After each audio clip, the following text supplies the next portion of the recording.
ఆ చనిపోయిన వ్యక్తుల యొక్క ఫోటోలు మా ఇంట్లో పెట్టాం. హ్మ్. అవేం చేస్తాయి, ఆ ఫోటో పైన కూర్చొని ఉంటది వాడు. హ్మ్. ఎవడైతే మా తాత ముత్తాత ఉండో మన ఫోటో మన ఇంట్లో పెట్టుకుంటాం కదా! ఆ ఫోటో పైన అతని యొక్క ఎనర్జీని మనల్ని చూస్తుంటది. హ్మ్. అయి మన వెనక తిరుగుతా ఉంటాయి. అయి తిరుగుతుంటే ఏమైతదంటే మనకి ఏ పని కాదు. హ్మ్. నువ్వు ఎక్కడ పోయినా సరే, ఏం చేసినా సరే నో రిజల్ట్. మొత్తం మైనస్ డబ్బు లాస్ అయితాడు. ఆరోగ్యం పాడైతది. ఇక ఎవరితోనో మాట్లాడితే కొట్లాట అయితది. ఇక వీళ్ళకేమైతదంటే అష్టమి, అమాస, చతుర్దశి వస్తే జగడాలు, పంచాయతీలు అయితాయి వేరే వాళ్ళతోటి. ఉరుకుకిన్న యాక్సిడెంట్లు అయితుంటాయి. ఇక దెబ్బలు తాకితే అవి తగ్గవు.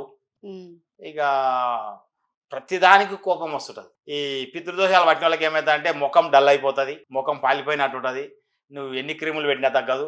ఎప్పుడు పరధ్యానంగా ఉంటాడు. ఇంగా నిద్ర సరిగ్గా పట్టదు.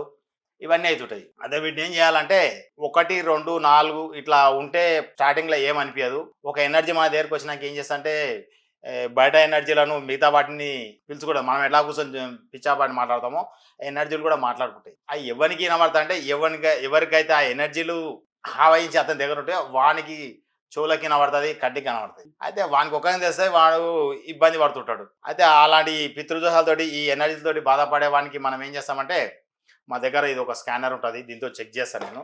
ఈ హ్మ్. స్కానర్‌లతోటి చెక్ చేస్తా. దీనికి ఇట్లా కిట్ ఉంటది మా దగ్గర. ఆహా!